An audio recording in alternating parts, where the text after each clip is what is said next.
الحمد لله نحمده ونستعينه ونستغفره ونؤمن به ونتوكل عليه ونعوذ بالله من شرور أنفسنا ومن سيئات أعمالنا من يهد الله فلا مضل له ومن يضلل فلا هادي له نشهد أن لا إله إلا الله وحده لا شريك له ونشهد أن سيدنا ونبينا ومولانا محمدا عبده ورسوله صلى الله تعالى عليه وعلى آله وأصحابه وأتباعه وأزواجه وذرياته وبارك وسلم تسليما كثيرا كثيرا أما بعد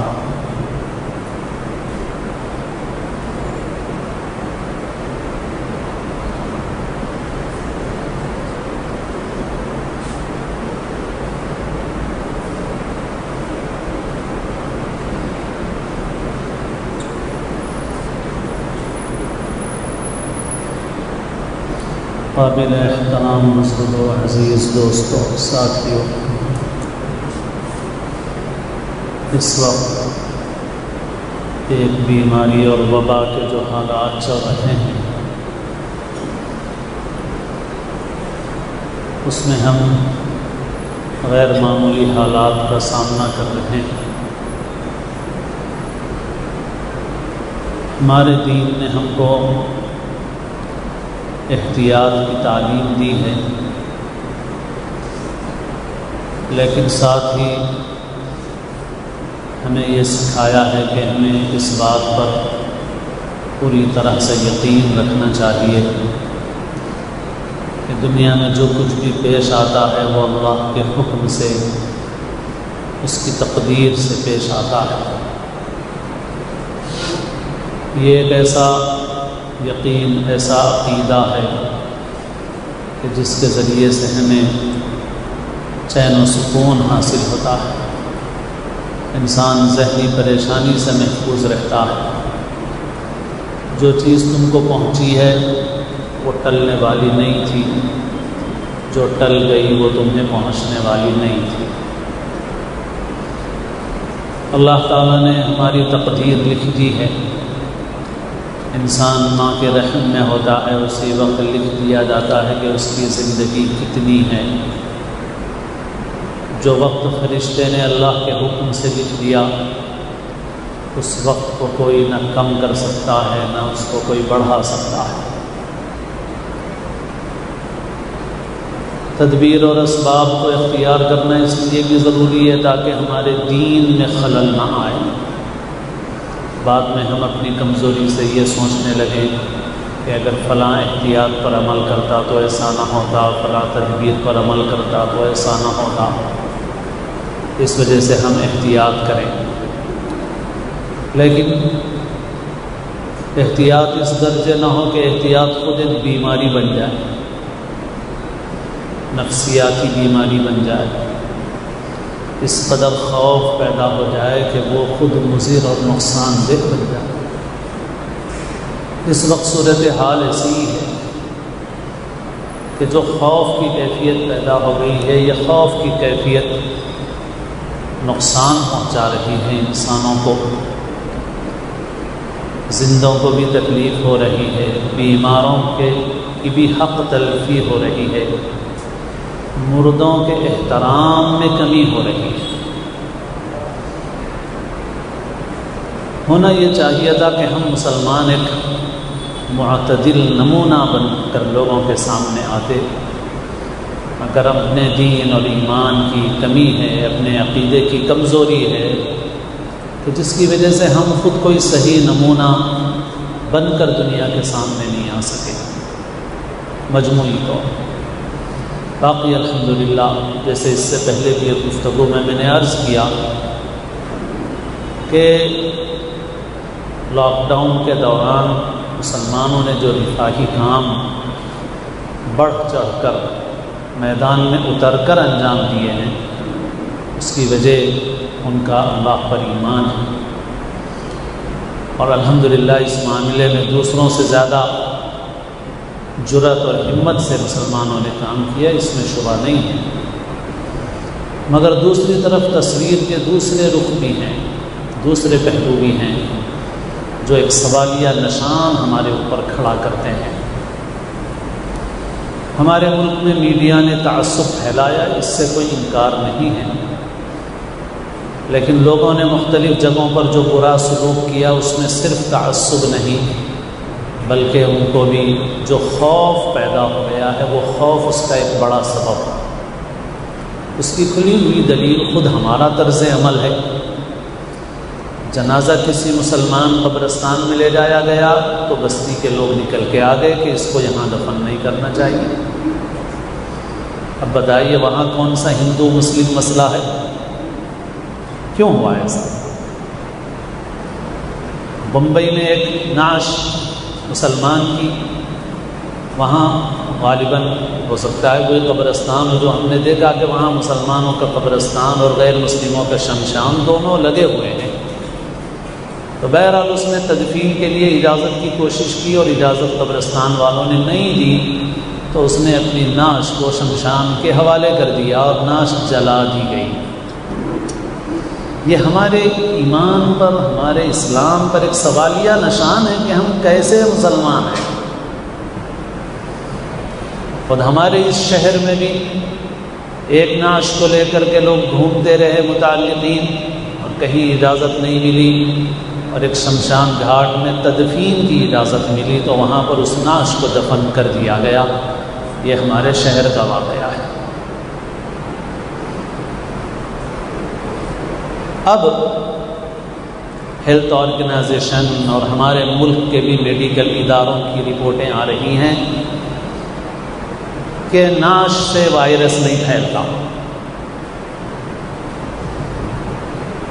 بالخصوص 2-3 گھنٹے گزر جانے کے بعد پھر اس نعش سے وائرس پھیلنے کا امکان نہیں ہوتا۔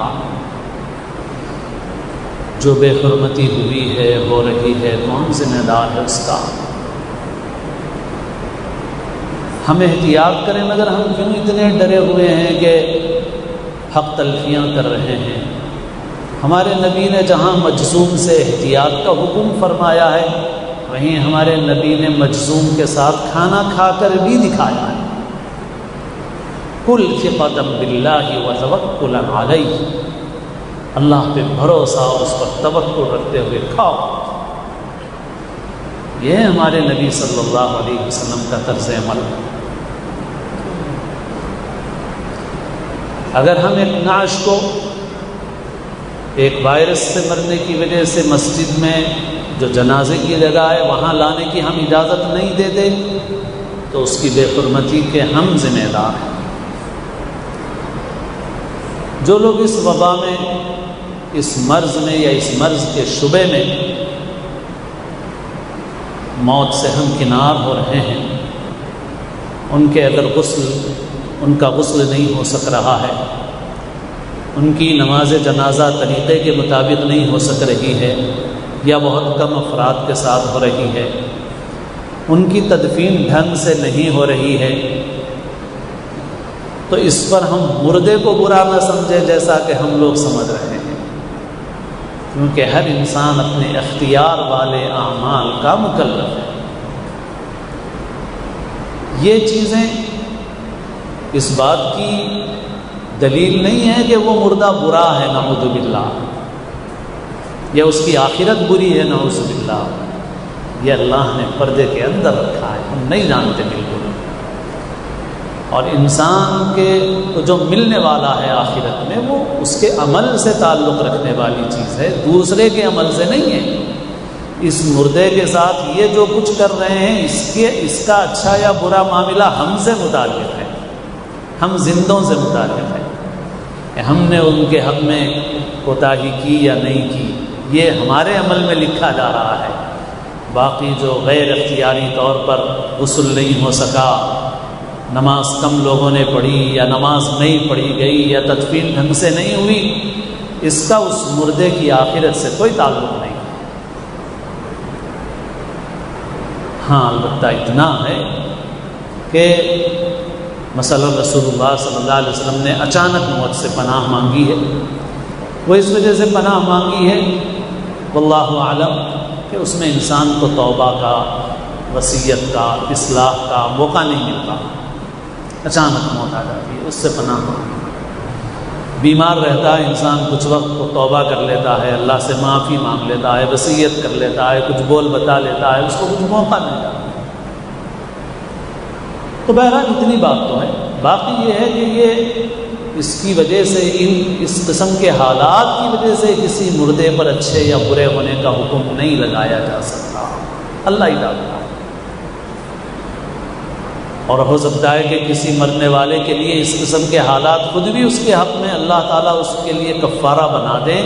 اور خود وبا کی موت کو حدیثوں میں کثرت سے شہادت کی موت کہا گیا ہے، تو اس پر تو اسے اجر و ثواب ملنے والا ہے. باقی اس کے ہم مکلف ہیں، غسل دینے کے ہم مکلف ہیں، احترام کے ہم مکلف ہیں، احترام کے ساتھ تدفین کے ہم مکلف ہیں. یہ ہمارے سے تعلق رکھنے والی چیزیں جو زندہ ہیں، اس کی بنیاد پر کسی جانے والے کو برا سمجھنا یہ ہماری ناسمجھی کی بات ہے، کم علمی کی بات ہے. ابھی بھی آج بھی اخبار میں پڑھا کہ شوہر کو کورونا ہو گیا، بیوی آئی تو اس کو لوگوں نے گھر میں داخل ہونے نہیں دیا، رات اس نے بارش میں گزارا. ایک واقعہ نہیں ہے، آپ جانتے ہیں، ایک نہیں سینکڑوں ہزاروں واقعات ہیں. انسانیت پامال ہو رہی ہے، انسانیت شرمندہ ہو رہی ہے. باقی جنازے میں جانے سے کسی کو لگ گیا، فلاں کرنے سے ہو گیا، تو کھلے طور پر آپ کے سامنے ایسے بہت سارے نمونے ہیں کہ جو لاک ڈاؤن کے بعد سے ایک مرتبہ بھی گھر سے نہیں نکلے اور ان کو بھی ہو گیا. تو کیا کہیں گے پھر آپ؟ پڑوسی ملک کے ایک چینل کے اینکر نے کہا کہ ہم نے اتنی احتیاط کی کہ حکومت نے جتنا کہا اس سے بھی زیادہ احتیاط کی، مگر ہمارے گھر میں 4 آدمی پازیٹیو آ گئے ہیں. یہاں کسی ممبر اسمبلی کی بیوی کو ہو گیا یا اس کی سہیلی کو ہو گیا، بہت ڈھونڈا گیا کہاں سے ہوا بھائی، ارے وہ ترکاری جو آئی تھی اس سے ہو گیا. ارے بھائی کوئی دوسرا ایسی سوچتا رہے. مسلمان کو تدبیر احتیاط کرنا ہے. ہم یہ نہیں کہہ رہے ہیں احتیاط نہیں کرنا ہے، ہم کہہ رہے ہیں احتیاط کرنا ہے، مگر مسلمان کو یہ یقین رکھنا ہے کہ اللہ نے اگر مقدر میں رکھا تو ہوگا، نہیں مقدر میں رکھا تو نہیں ہوگا. ہمیں حکم ہے احتیاط کرنے کا، تدبیر اختیار کرنے کا. ہم تدبیر اختیار کریں گے، احتیاط کریں گے، مگر ہمارا یقین اللہ سے وابستہ رہے گا. اگر ہو گیا اس کی وجہ سے ہوا، فلاں کی وجہ سے ہوا، فلاں کی وجہ سے ہوا، یہ کچھ نہیں، اللہ نے کا حکم تھا، ہو گیا.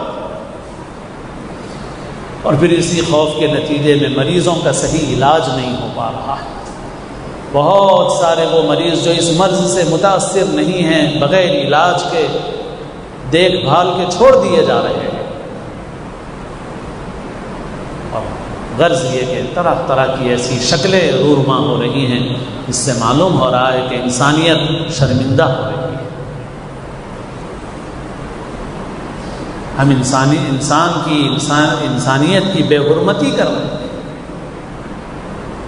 تو بہرحال احتیاط کریں، مگر اتنے خوف زدہ نہ ہوں کہ یہ خوف خود بیماری بن جائے، احتیاط خود بیماری بن جائے نفسیاتی. مردوں کی بے حرمتی ہونے لگے، جنازوں کو مسجد میں جنازے کے احاطے میں لانے نہ دیا جائے. نوجوان صحت مند لوگ بھی ایسا ڈریں کہ کچھ پوچھیے مت. ارے کب تک رہو گے؟ اینما تکونوا یدرککم الموت ولو کنتم فی بروج مشیدہ.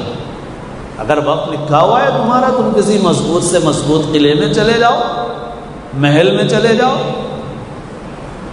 انتہائی درجے کا آئسولیشن اختیار کر لو، مقدر میں ہو تو وہاں بھی پہنچ کے رہے گی تمہیں بیماری، بچ نہیں سکتے.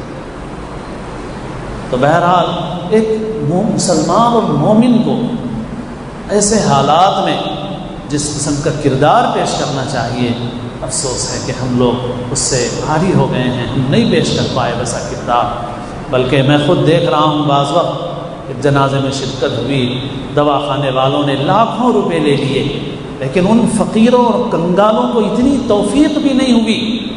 شہر کا بہت بڑا ہاسپٹل ہے کہ کم از کم کفن کا پورا کپڑا لپیٹ کے میڈیکل ٹیپ سے انہوں نے اس نامکمل کپڑے کو چپکا دیا، ختم۔ اور وہ ٹیپ ذرا ٹوٹ گیا تو بدن کھل رہا ہے، کون سی احتیاط ہے یہ؟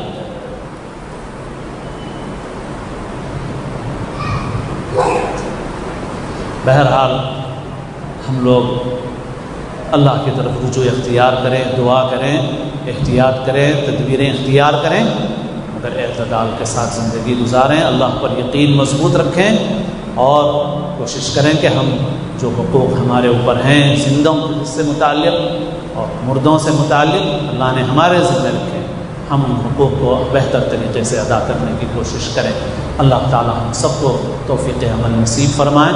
ذی الحجہ کا مہینہ شروع ہو گیا ہے، جو لوگ قربانی دینے کا ارادہ رکھتے ہوں ان کے لیے مستحب یہ ہے کہ ذی الحجہ کا چاند نظر آنے کے بعد سے قربانی کرنے تک اپنے بال، ناخن وغیرہ نہ تراشیں، اور آئندہ جمعہ کو 9 تاریخ آ جائے گی، 9 تاریخ کو صبح فجر کی نماز سے 13 تاریخ کی عصر تک ہر نماز کے بعد ایک مرتبہ تکبیر تشریق کہنا واجب ہے، اور مساجد میں تو معمول شروع ہو ہی جاتا ہے، عورتوں کو بھی متوجہ کر دیں کہ وہ بھی نمازوں کے بعد تکبیر تشریق کا اہتمام کریں۔ قربانی کے متعلق مختصر بات یہ ہے کہ جن پر قربانی واجب ہے وہ پہلے ہی سے صدقہ کر دیں، اس کی کوئی اجازت ان کے لیے نہیں۔